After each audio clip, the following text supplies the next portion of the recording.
Vamos falar hoje sobre esse tema, né, do homem de bem, dos bons espíritas, que Kardec coloca lá no Evangelho segundo o Espiritismo, no capítulo 17, intitulado Sede Perfeitos. Esse é um dos capítulos mais interessantes, assim, um dos que eu gosto muito no Evangelho segundo o Espiritismo. Claro, toda a codificação, todos os temas são muito importantes, mas alguns falam mais aos nossos corações. E esse tema da perfeição, ele parece que encerra mesmo um tema central das nossas vidas. E não é diferente de pensarmos que logo no início do capítulo, Kardec seleciona um trecho do Evangelho de Jesus, né, uma fala do próprio Cristo, quando ele mesmo nos convida ou nos convoca a sermos perfeitos. Jesus diz: "Sede perfeitos, como perfeito é o vosso Pai". E pode parecer muito difícil para todos nós falarmos de perfeição. A gente é bem consciente sobre as nossas imperfeições, sobre as nossas limitações, sobre o quanto ainda temos que aprender, né? Estamos na Terra para isso, para evoluir, para nos desenvolver, e a perfeição parece mesmo uma coisa bastante distante de nós. E aí a gente pode até se pegar pensando: será que isso é mesmo possível? Será que isso é mesmo viável? Que a gente chegue um dia a sermos perfeitos, como Jesus está nos convocando? Mas Ele é o nosso mestre. E Ele não fala em vão. E se Ele nos convoca à perfeição, esse parece ser realmente um caminho importante e necessário para a gente ter em vista das nossas vidas. E aqui eu gosto também de fazer uma relação já com o Livro dos Espíritos, na questão 132, que é uma questão que eu acabo usando bastante, sempre que a gente vai falar de encarnação, quando a gente trabalha, né, o tema educação e coisas desse tipo, a gente sempre vai pensar no espírito que retorna ao mundo, né, a uma nova encarnação, e lá na questão 132, Kardec pergunta para os espíritos qual é o objetivo da encarnação, o objetivo de estarmos aqui na Terra encarnados, o objetivo, talvez a gente possa resumir assim, da própria vida, né? E a resposta dos espíritos, ela é em sintonia direta com isso que a gente vem falando, porque os espíritos respondem que o objetivo da encarnação é chegarmos à perfeição, de maneira bastante reduzida, simplificada, né? A resposta deles, eles vão falar que é isso. O objetivo da encarnação é chegarmos à perfeição. Então, é para isso que nós temos essa oportunidade de estarmos no mundo encarnados, com uma série de possibilidades que a encarnação nos oferece, para que a gente possa aprender, né, nessa grande escola, e irmos nos desenvolvendo, então, para chegar a essa tão almejada perfeição. Mas aí, o que que representa efetivamente perfeição, né? Como a gente falava, perfeição parece um conceito às vezes tão distante, porque a gente sabe das nossas limitações, como é possível traduzir nas nossas vidas essa caminhada, essa jornada para que a gente possa chegar a esse patamar de perfeição? O que que isso representa nas nossas vidas, nas nossas ações? Jesus dá a dica quando ele traz esse trecho, né, que Kardec seleciona, lá do Evangelho de Mateus, e ele diz: "Sede perfeitos, como perfeito é o vosso Pai". Ele traz essa fala logo depois de um outro conceito que ele apresenta, que é um conceito de amor. Jesus está falando do amar aos inimigos, perdoar aqueles que nos ofendem, enfim, Jesus vem falando sobre isso e conclui esse pensamento com sede perfeitos. E aí então a gente já pode fazer essa relação direta da perfeição com um caminho de amor. E é claro, Jesus, quando resumiu a sua doutrina e os seus ensinamentos, quando ele é perguntado, né, sobre isso, ele resume todos os seus ensinamentos em 2 mandamentos: amar a Deus sobre todas as coisas e amar ao próximo como a si mesmo. Então, dois ensinamentos de amor. Então, a primeira coisa que a gente vai atrelar à perfeição é, claro, um caminho de amor. Amor a Deus e amor aos nossos semelhantes. O amor a Deus é talvez um pouco mais abstrato para nós, mas ele encerra uma série de coisas, né? Amar a Deus não é simplesmente uma contemplação, um amor unilateral de um ser que a gente talvez nem consiga compreender muito bem hoje. Amar a Deus é profundo demais e ele implica uma série de ações concretas na nossa vida quando a gente ama esse Pai, uma série de transformações no nosso íntimo. Mas o amar ao próximo, ele é um pouco mais palpável, porque o próximo está ali junto com a gente, é alguém que a gente convive, né? É palpável, é concreto. Então talvez seja um pouco mais simples da gente compreender num primeiro momento. Amar ao próximo como a nós mesmos, e tem até um comparativo que é bem direto, porque a gente tem uma base de comparação, né? O amor que eu tenho para mim, eu devo ter também para com os meus irmãos. Jesus faz esse resumo trazendo esses 2 ensinamentos de amor da primeira revelação. Eles não são, digamos, novidade para aquele povo que já tinha recebido com Moisés a primeira revelação e já tinha recebido do alto, então, orientações da vida espiritual, né? Orientações divinas que orientavam o povo e a todos nós nessa jornada, né? Nessa vida que é espiritual, né? Que já apresentavam então direcionamentos nesse sentido. A primeira revelação já encerrava esses 2 mandamentos. Jesus, ele pega então esses 2 conceitos, mostrando também que não vinha romper com aquilo que o povo já tinha recebido anteriormente, né? Mas ele vinha completar, digamos assim, né?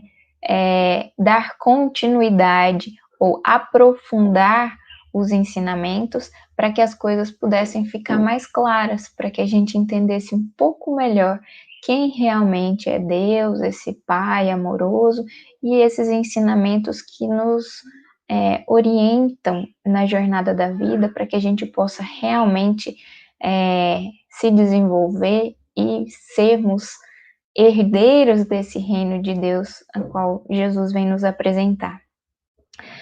Mas além desses 2 ensinamentos de amor, que já são um grande resumo e o tema central do Evangelho do Cristo, o tema central desse caminho de perfeição e do homem de bem, como a gente vai ver, Jesus ainda faz outros chamados de amor ao longo do Evangelho, em outros momentos, chamados esse agora um pouco diferentes daqueles que a gente já conhecia lá da primeira revelação: amar a Deus, amar ao próximo. A gente já sabe o quanto o amor é necessário, o quanto a gente precisa amar os nossos semelhantes. Mas Jesus choca, digamos assim, um pouco, quando ele apresenta nessa passagem do Sede Perfeitos o amar aos inimigos, por exemplo. Jesus diz que a gente precisa aprender a amar também aqueles que não nos querem bem, aqueles que algumas vezes nos perseguem e nos caluniam, né? A gente é convidado por Jesus a fazer o bem àqueles que nos odeiam, ele diz, né? Ou que não gostam de nós. E aqui tem um choque, talvez social, até hoje, às vezes as pessoas vão ter dificuldade de compreender isso. Como é que eu vou ser capaz de amar aquele que não me quer bem, né? E esse é o grande convite de sacrifício pessoal, porque esse orgulho que muitas vezes a gente traz, né? Quando na relação com pessoas que não nos querem muito bem, a gente pode carregar um certo orgulho de não conseguir olhar aquele outro irmão como o irmão que é. Então, já começa a aprofundar um pouquinho mais esse conceito de amor. E Jesus traz ainda um outro comparativo, né? um outro convite de amor, que para mim é dos mais difíceis, eu acho, o mais profundo deles, que é quando ele diz para nós que a gente precisa, falando, né, para os discípulos, que a gente precisa aprender a amar-nos uns aos outros, tal como ele nos amou. E é comparar o amor que a gente precisa desenvolver em nós ao amor que o próprio Cristo sente por cada um de nós.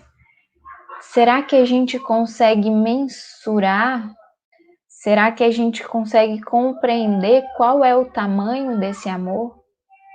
Muitas vezes a gente pode buscar no mundo exemplos de amor, né, que sejam para nós uma certa orientação, mas sem dúvida nenhuma, o maior amor que a terra já viu foi o amor do Cristo por cada um de nós, quando ele aqui esteve encarnado conosco. Então, esse sendo o maior amor que a gente já viu, é também o maior desafio que a gente tem desse amor palpável, que a gente teve a oportunidade de facear aqui no mundo, o maior desafio e o maior convite para que a gente possa realmente trabalhar por chegar a desenvolver esse amor também em nós. Esse é o grande convite de Jesus. E aí, nós estamos começando a compreender que esse caminho para chegar então à perfeição é desenvolver realmente um amor genuíno, um amor profundo, como Jesus veio nos inspirar, nos ensinar. Se o amor dele por nós é o maior que a gente já viu, a gente também vai entender e perceber que Jesus é efetivamente esse modelo de perfeição.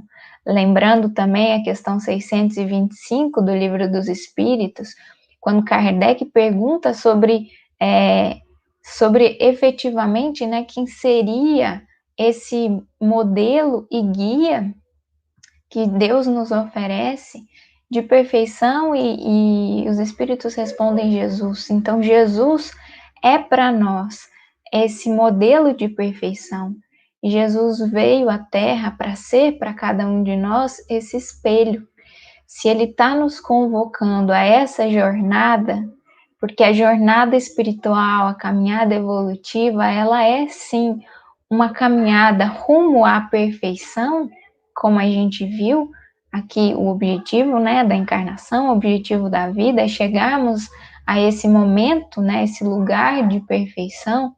Jesus veio ter conosco não só para nos ensinar, para ser para nós esse mestre que ele é, né, um grande professor das nossas almas, para nos mostrar caminhos, para fazer sermões, para curar pessoas e apresentar o reino de Deus. Ele veio sim para isso tudo, mas isso tudo só faz parte de um conjunto que é o próprio modelo que ele é.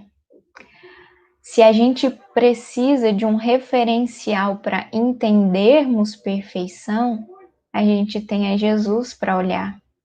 A gente tem os seus próprios atos. Por isso ele veio, governador do nosso planeta, encarnou aqui para estar conosco e nos mostrar qual é o modelo a ser seguido. Porque Jesus, como espírito puro que é, a gente lembra aqui da escala espírita, muito bem descrita por Kardec no Livro dos Espíritos, a partir do item 100 em diante, Kardec deixa bem claro para a gente ali numa divisão didática quais são os tipos de espíritos que existem, né? Eles são divididos em 3 grandes ordens e dentro dessas ordens a gente vai ter 10 escalas, né, de espíritos, e o primeiro deles, na ordem dos espíritos puros, estão aqueles espíritos que já não sofrem nenhuma influência da matéria, são puros, né? São esse modelo de perfeição. A gente tem, então, Jesus como esse grande modelo, a ser para nós, então, esse grande referencial. Dentro da escala, então, aquele espírito que já alcançou, já atingiu esse último ou primeiro nível da etapa evolutiva e se tornou então um espírito puro, porque quando aqui na Terra não é mais influenciável pela matéria, assim como o Cristo, né? Então é para nós o grande referencial mesmo da perfeição.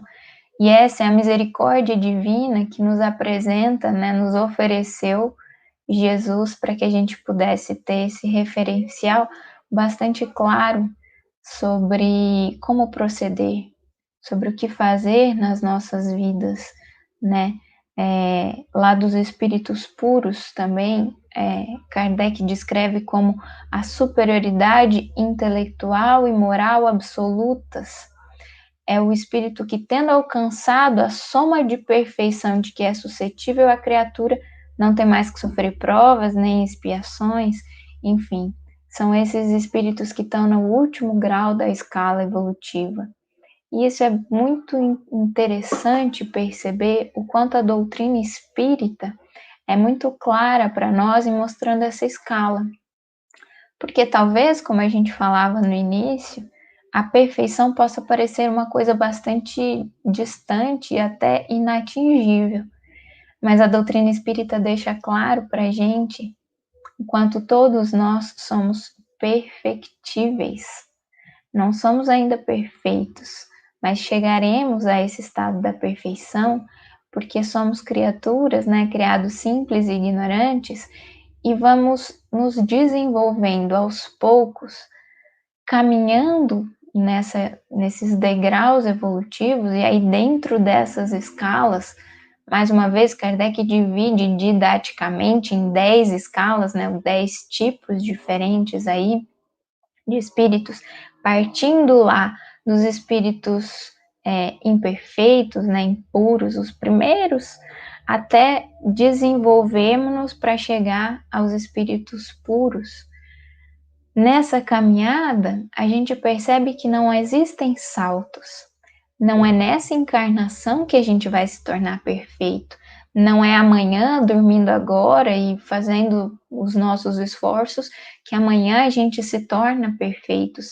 A gente sabe que a natureza não dá saltos, mas existe uma jornada a percorrer.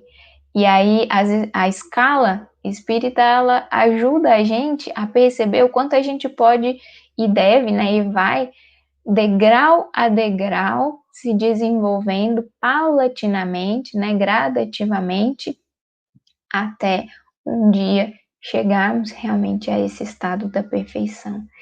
E esse estado da perfeição é o que, mais ou menos, o que Kardec vai definir aqui para nós como homem de bem. Muitas vezes, quando a gente lê esse item do homem de bem, a gente fica maravilhado, né?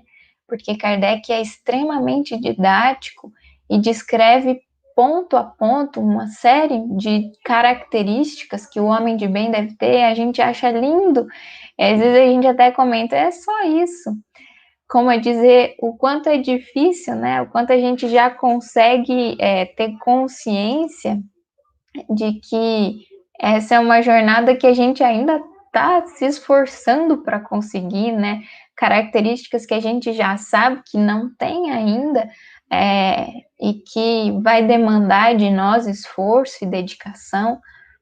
Kardec lista várias coisas e já ao final ele deixa bem claro que isso não é tudo, não são, não, o homem de bem ele não é caracterizado só por essas características, outras coisas viriam, mas isso aqui, que já é bastante coisa, já daria para nós um caminho, já daria para nós uma boa condição, digamos, de homem de bem se praticadas todas essas características, todos esses detalhes que são aqui descritos por Kardec. A gente não vai se ater a todos eles, são muitos, mas a gente pode fazer um resumo geral e perceber que dentre essas características, com certeza, a gente percebe o amor como o grande resumo que Jesus nos trouxe, descrito aqui nessas características do homem de bem. E as suas virtudes correlatas, né?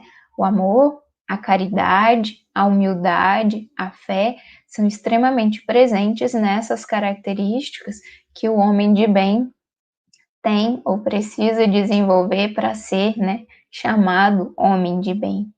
Mas ao início desse trecho, que é o item 3 do capítulo 17 do Evangelho segundo o Espiritismo, Kardec deixa bem claro que o homem de bem ele vai ser caracterizado pelo cumprimento da lei divina. E aí eu gostaria também de retomar o Livro dos Espíritos mais uma vez, porque como o primeiro livro da codificação, Kardec já trouxe muitos dos conceitos que vem desenvolver depois lá no Livro dos Espíritos, então eles se complementam. Então, lá no Livro dos Espíritos, na questão 918, Kardec tem um trecho ali, né, que ele intitula Caracteres do Homem de Bem, que ele vai trabalhar o mesmo assunto que ele desdobra e aprofunda um pouco mais aqui no capítulo 17 do Evangelho segundo o Espiritismo, mas na questão 918 ele pergunta para os espíritos por que indícios se pode reconhecer em um homem o progresso real que lhe levará o espírito na hierarquia espírita. Então, percebem a relação lá com aquela escala espírita que a gente vinha dizendo, né? Kardec apresentou para nós a escala e a primeira ou a última, dependendo da perspectiva, é a dos espíritos puros. Então, a gente realmente vai caminhar nessa escada da hierarquia ou da escala espírita para chegarmos realmente à perfeição. Exatamente isso que ele está perguntando aqui, né? Por que indícios a gente pode reconhecer, então, em um homem, esse progresso real de quem está avançando nessa escala, nessa escada ascensional da evolução. E os espíritos também são bastante sucintos, eles respondem aqui dizendo que o espírito prova a sua elevação quando todos os atos de sua vida corporal representam a prática da lei de Deus e quando antecipadamente compreende a vida espiritual. Então, os espíritos apresentam duas coisas aqui, e a primeira delas é a prática da lei de Deus. A lei de Deus que vem sendo apresentada para nós há muito, por infinitos mensageiros que o mundo já recebeu, que trouxeram mais ou menos aspectos da lei de Deus. Jesus vem ser o grande modelo da perfeição, né? Trazer a lei de maneira muito mais expressa, mas ao longo do tempo a gente já teve essa lei de Deus sendo apresentada de diversas formas, em diversos povos, em diversos tempos. E a gente já, cada um de nós, minimamente, já conhece aspectos da lei divina, por conta exatamente dessa grande misericórdia que nos vem revelando a lei de Deus. E, claro, lembrando que ela também está inscrita em nós, na nossa consciência, como os Espíritos também vão dizer no Livro dos Espíritos. Então, a gente já conhece, talvez não conheçamos ainda toda, completa, em todas as suas nuances, mas a gente já conhece bastante da lei divina. E é a prática dessa lei que caracteriza para nós esse comprometimento que nós temos em avançarmos, né? Em estarmos trabalhando para nos desenvolvermos enquanto espíritos e comprometidos com esse dever, com essa tarefa que nos cabe de caminharmos rumo à perfeição, a essa perfeição onde estaremos efetivamente em comunhão com Deus, assim como Jesus já está, né? Jesus, no seu estado perfeito, é aquele que tem uma comunhão tão profunda que foi para nós a tradução do pensamento divino aqui na Terra. Então, essa é a primeira coisa, a prática da lei de Deus. E é o que o Kardec vai descrever mais uma vez quando ele comenta tanto essa questão, ele comenta já trazendo alguns pontos e depois desdobrando mais agora no Evangelho segundo o Espiritismo, ele inicia o trecho do homem de bem dizendo que o verdadeiro homem de bem é o que cumpre a lei de justiça, de amor e de caridade na sua maior pureza.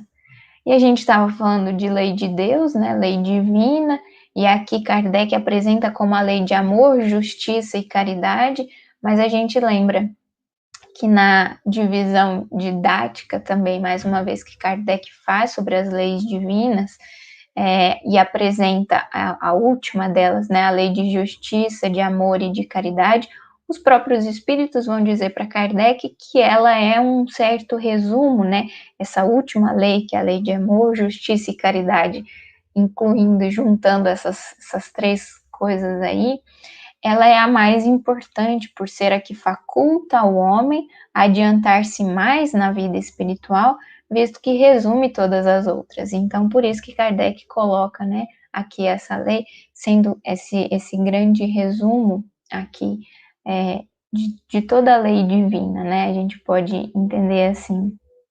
E também na questão 879, mais uma vez, os espíritos vão deixar bem claro o quanto essa é uma lei central, porque Kardec pergunta qual seria o caráter do homem que praticasse a justiça em toda a sua pureza.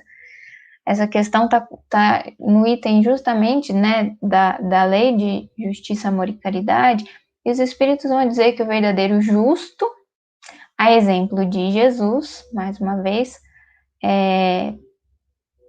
seria, né, o verdadeiro justo, exemplo de Jesus, porquanto praticaria também o amor do próximo e a caridade, sem os quais não há verdadeira justiça. Então, mais uma vez, Jesus sendo apresentado aqui como esse que efetivamente já vive e já pratica na plenitude a lei de justiça, amor e caridade, a lei divina na sua integralidade, em toda a sua pureza. Jesus é para nós o grande homem de bem que viveu aqui na Terra, o maior de todos, o grande exemplo. Então, por isso ele é o nosso referencial. Daí a gente olhar todas essas características do homem de bem muitas vezes e perceber que talvez seja difícil para a gente aplicar tudo isso já nesse momento, a gente se vê ainda tão distantes. Mas é justamente por isso que a gente tem isso apresentado, porque é o horizonte para onde a gente deve caminhar. Assim como Jesus, quando ele diz sede perfeitos, como perfeito é o vosso Pai, pode parecer até um contrassenso, como é que a gente vai ser perfeito como Deus? E a gente sabe que isso realmente é impossível, porque Deus é o Criador e nós somos criaturas. Mas nós temos para nós uma perfeição relativa, né? Que é a perfeição possível para criaturas. É essa perfeição que a gente vê no Cristo. Então, é esse horizonte que ele nos apresenta de para onde a gente tem que caminhar, para onde estamos indo na nossa jornada espiritual. Mas, não por acaso, Kardec coloca logo após o item do homem de bem, um item que ele intitula Os Bons Espíritas. E aí, o homem de bem, a gente pode ter claro ali nas descrições, nos itens que Kardec coloca, que nenhum deles circunscreve essas características a determinada religião, ou a determinada colocação, lugar, enfim, qualquer coisa que possa excluir qualquer criatura de ser um homem de bem. É uma postura de vida, uma conduta, uma maneira de agir que é acessível a qualquer criatura que se disponha a tal. Porque a gente falou de quê? De amor, de caridade, de humildade, de fé, e isso é acessível a qualquer criatura que esteja disposta. Não diz respeito só aos espíritas, né? Ser homem de bem é para todas as criaturas. Nós espíritas somos também convocados a sermos homens de bem e mulheres de bem, né? Homens no sentido da humanidade. Nós somos convocados a estarmos, a chegarmos, né? A caminharmos para essa perfeição, para incorporarmos na nossa vida, no nosso dia a dia, nas nossas ações, o bem e o amor que Jesus nos ensinou. Mas não diz respeito só a nós espíritas ou cristãos ou qualquer coisa, diz respeito a todas as criaturas. É um caminho ascensional, né? É um caminho para todas as criaturas, para todos os espíritos criados por Deus, que somos todos nós. Então, é uma caminhada para todo mundo. Mas o conhecimento espírita que nós recebemos como uma dádiva, como uma bênção, uma grande misericórdia do alto, a mais uma vez enviar uma nova revelação para nós, uma revelação dessa vez ainda mais clara, é essa grande oportunidade que a gente tem de perceber um pouco melhor esses caminhos, essa lei divina, compreender mais profundamente o que é efetivamente a lei divina, a que ela nos convoca e como é que funciona essa grande orquestra da vida que a criação nos proporciona. Isso é que a doutrina espírita faz conosco, né? Talvez a gente não pode cair na ilusão de acreditar que isso tudo é um grande privilégio para nós, no sentido de que temos conhecimentos que nos tornem diferentes ou melhores do que os nossos irmãos, mas antes eles nos auxiliam, nós espíritos que estamos aí encaminhados e precisamos ainda de mais clareza.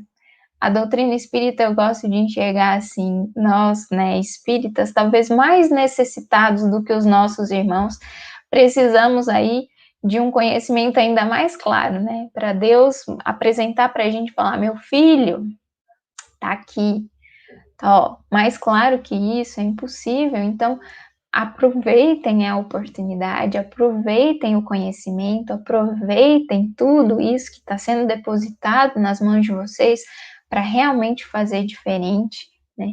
Então, quando Kardec vai colocar aqui o item dos bons espíritas, ele vai deixar também bem claro para nós o quanto que o espiritismo, o conhecimento da doutrina espírita, ele é um caminho, uma chave que nos ajuda, que nos auxilia a chegarmos a sermos efetivamente homens de bem. E aí, logo no início, ele diz: bem compreendido, mas sobretudo bem sentido, o Espiritismo leva aos resultados acima expostos, ou seja, do homem de bem, que caracterizam o verdadeiro espírita como o cristão verdadeiro, pois que um é o mesmo que o outro.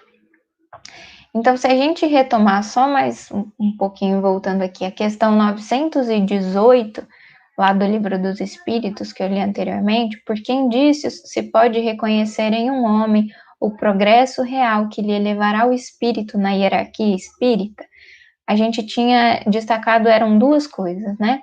A primeira, a prática da lei de Deus, que é realmente traduzir, então, todo o conhecimento, o aspecto da lei divina que a gente já conhece, que a gente já consegue compreender em prática nas nossas vidas, em realmente efetivar isso na transformação dos nossos atos, na nossa conduta divina, mas tinha uma outra coisa que a gente ainda não falou.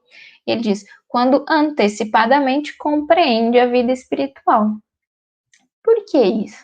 Será que compreender a vida espiritual é realmente um indício aí de que estamos caminhando na jornada evolutiva, de que já estamos avançando?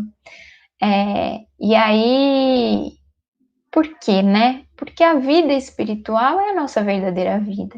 Se a gente compreende efetivamente quem nós somos enquanto espíritos, a nossa visão e a nossa ação aqui no mundo vai ser muito diferente, porque ela não vai estar mais circunscrita só às coisas materiais, só às buscas do mundo, mas efetivamente a gente vai poder trabalhar pelas conquistas do espírito, que são as que permanecem. Então, essa compreensão da vida espiritual é que é uma chavinha aí que a doutrina espírita nos auxilia muito a ter, para que a gente tenha essa consciência e possa aproveitar melhor a oportunidade da encarnação. Mas ali, fazendo sempre o paralelo, né, entre o Livro dos Espíritos e o Evangelho segundo o Espiritismo, o Kardec traz um itemzinho a mais aqui, que é também extremamente importante para a gente perceber o que é essa compreensão. Porque ele diz, bem compreendido, mas, sobretudo, bem sentido, o Espiritismo vai nos auxiliar nesse processo. Por quê? Não basta que a gente conheça a vida espiritual, não basta que a gente saiba que é assim.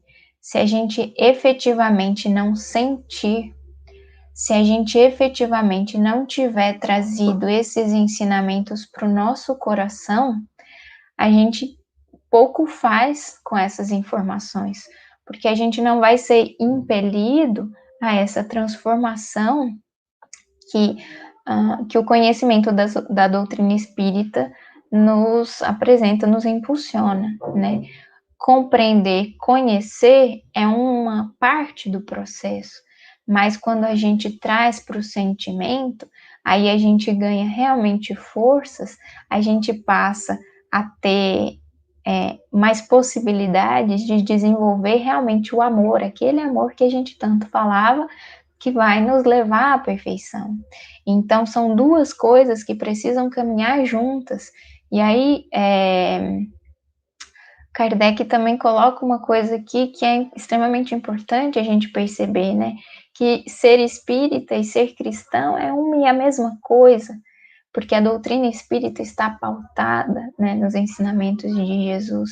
A gente tem Jesus como essa referência. Então, sermos espíritas e sermos cristãos, realmente, elas precisam ser entendidas como uma coisa só, porque essa é a referência das nossas vidas.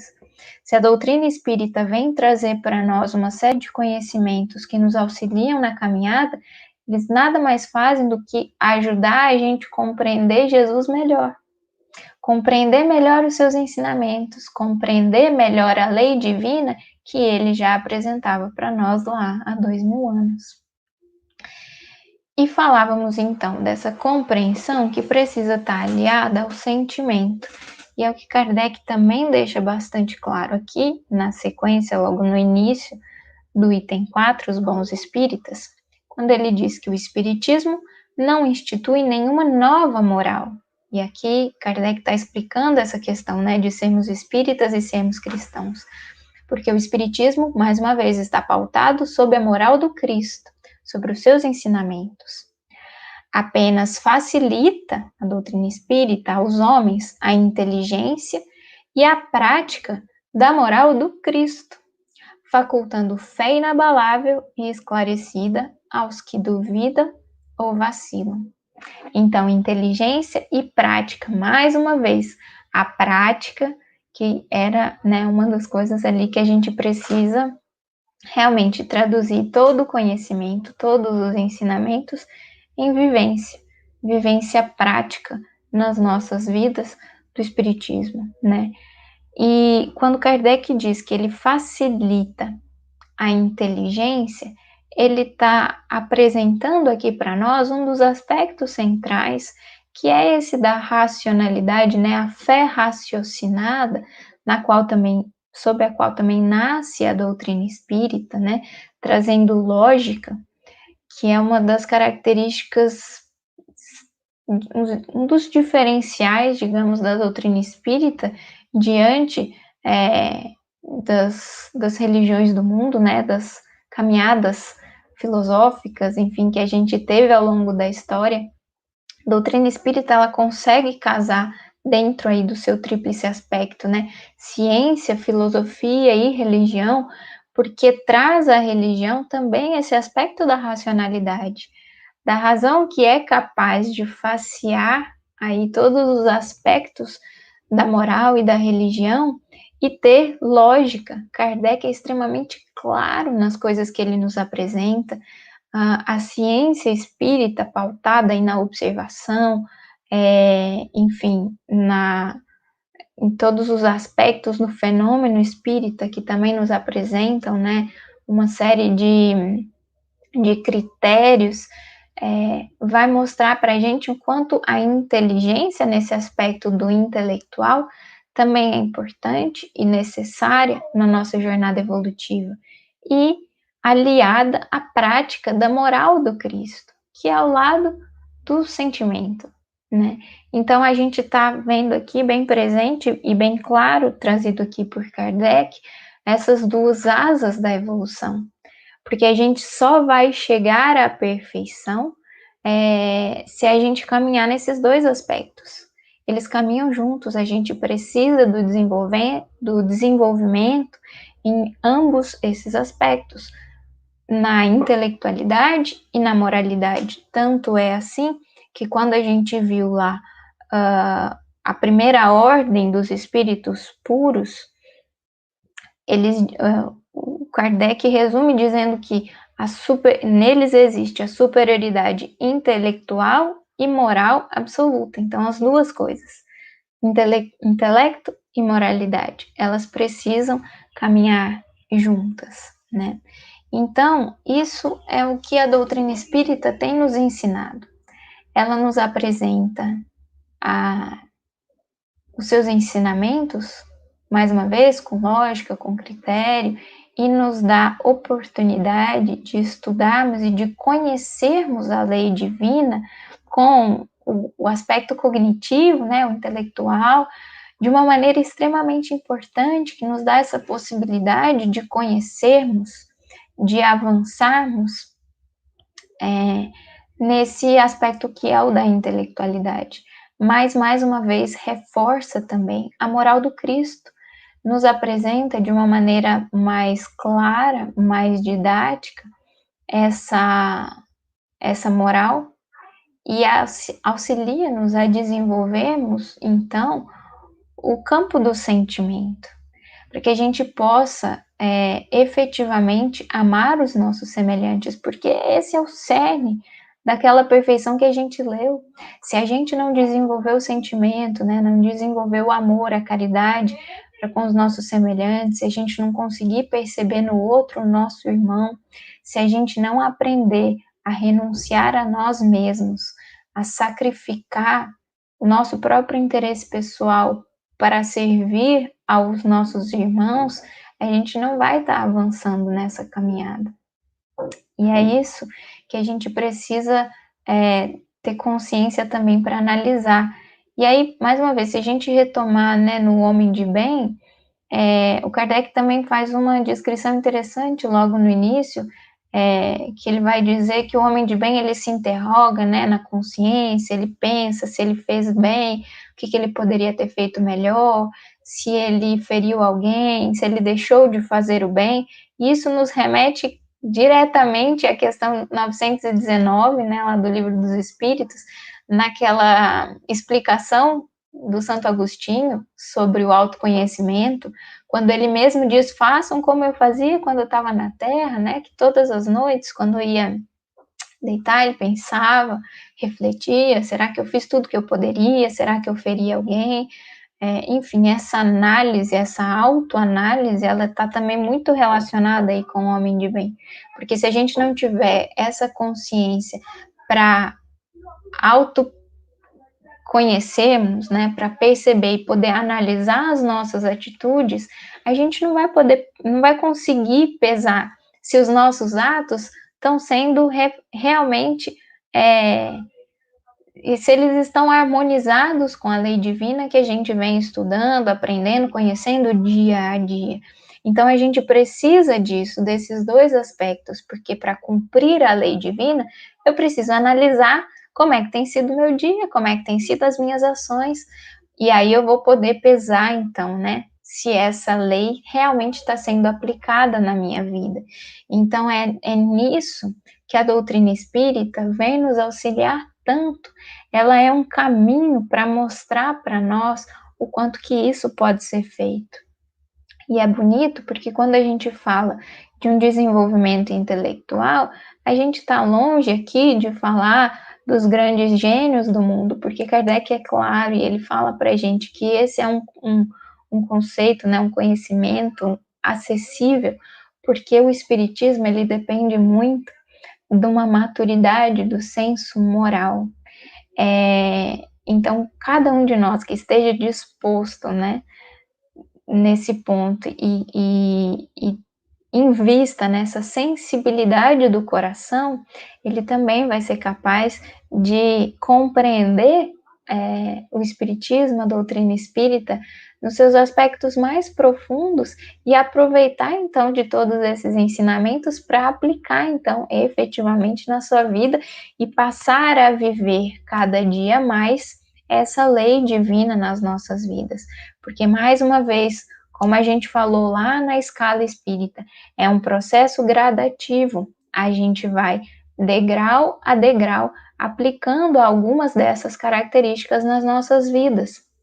A gente vai perdoar os nossos inimigos ou os nossos adversários todo o tempo. Talvez a gente não consiga todo o tempo, mas a gente vai se esforçando um pouco para que dia a dia, situação a situação, a gente vá conseguindo fazer isso. A gente vai fazer o bem sempre. Algumas vezes, como o próprio Paulo dizia, né, o bem que eu quero eu não faço, mas o mal que eu não quero, esse eu ainda faço. É tendo essa compreensão, esse conhecimento de si mesmo, que a gente vai poder se esforçar para cada dia mais poder fazer a prática do bem mais presente nas nossas vidas. E essa é a jornada do espírito. A gente está olhando para o horizonte que a gente vai sim chegar algum dia, na medida dos nossos esforços, né? Na medida da nossa dedicação, da nossa vontade por transformar os nossos pequenos atos nos nossos dias. Mas como o resumo central do que Kardec traz para nós como bons espíritas é uma frase bastante conhecida por nós espíritas e bastante reproduzida também, quando ele diz que reconhece-se então o verdadeiro espírita, porque ele vai fazer aqui uma diferença, né? Existe o homem de bem, que a gente viu como realmente esse horizonte para nós, da perfeição. O homem de bem como o próprio Cristo, para cada um de nós, né? A gente pode olhar e perceber isso. E esse é o horizonte, é para onde a gente está caminhando. E aí depois existem os espíritas. Mas dentre os espíritas, Kardec diz que existem os espíritas imperfeitos e existe o verdadeiro espírita, que é aquele que não só compreendeu, mas sentiu o espiritismo, né? Como ele começou falando ali no item. E o espírita imperfeito é aquele que tem o rótulo de espírita, mas que efetivamente não tem transformado esse espiritismo em transformação na sua vida, né? Então, Kardec traz esse fechamento, essa cereja do bolo, quando ele diz que reconhece-se então o verdadeiro espírita pela sua transformação moral e pelos esforços que emprega para domar suas más inclinações. E muitas vezes a gente vai se focar nessa segunda parte, os esforços que emprega para domar as suas más inclinações, porque a gente sabe das nossas limitações, a gente sabe que não somos ainda homens e mulheres de bem, a gente sabe que estamos ainda um pouco distantes de praticar efetivamente tudo aquilo ali que Kardec descreveu para a gente. Então a gente foca aqui no esforço, né? Se a gente está pelo menos se esforçando para chegar, né, nesse lugar, para aplicar essas coisas e para domar essas más inclinações, esse mal que eu ainda que eu não quero e eu ainda faço, então a gente já está se enquadrando aí como verdadeiro espírita. Mas tem um outro pontozinho importante que vem antes e que a gente não pode, não deve esquecer, porque o verdadeiro espírita, ele é reconhecido pela sua transformação moral. Isso não quer dizer que a gente já deva ser perfeito, que a gente já deva ser homens e mulheres de bem na sua integralidade, na pureza aqui de todas essas características que nos foram elencadas. Não é isso, mas é a transformação moral. A transformação, ela tem como referência o quê? Eu mesmo ontem. Eu me transformo quando eu consigo olhar para trás e perceber que hoje, depois de conhecer a doutrina espírita por determinado tempo, eu já sou uma pessoa transformada. Um pouquinho que seja melhor do que aquela outra de ontem. E amanhã que eu possa ser ainda um pouco melhor do que eu tenho sido hoje. Isso é que caracteriza também o verdadeiro espírita. O esforço, ele vem junto para que a transformação possa se efetivar. O esforço, ele não pode ser paralisado no esforço em si, né? O esforço, ele tem um objetivo, que é a transformação. Então, quando eu me esforço, e se eu me esforço verdadeiramente, eu vou poder ver em mim essa transformação moral acontecendo. Se eu não estiver vendo uma transformação em mim, se eu não puder dizer que eu sou melhor a cada dia, por conta de tudo que eu já tenho conhecido, por conta da misericórdia infinita que a gente tem de ter esses conhecimentos em mãos, lamentemos, amigos, porque invariavelmente a gente vai se reconhecer nesses espíritas imperfeitos e não nos verdadeiros espíritas. Então, que a gente possa ter essa consciência para trazer para nós esse esforço e essa transformação efetiva e reconhecermos-nos como esses que estão em jornada, que estão encaminhada para Jesus, né, para esse modelo de perfeição que ele representa para nós e para a comunhão com Deus mais efetivamente. Que a gente possa estar realmente dedicados, tendo essa perfeição, esse modelo de homem de bem como o objetivo que realmente a gente almeja nas nossas vidas. E aí então a gente vai fortalecendo a vontade para chegar até lá. Gostaria de finalizar com um resumo que eu acho bem interessante aqui do Emmanuel, tá no livro Rumo Certo, numa mensagem intitulada Mais com Jesus, quando ele diz que ante as normas que nos indiquem elevação para a vida superior, recebamo-las respeitosamente, afeiçoando-nos a elas e seguindo adiante na base do dever retamente executado e da consciência tranquila. Pratiquemos a regra da ascensão espiritual segura e verdadeira, sempre um tanto menos com os nossos pontos de vista pessoais, e a cada dia que surja, sempre um tanto mais com Jesus. Muito obrigada, amigos, que sigamos com ele.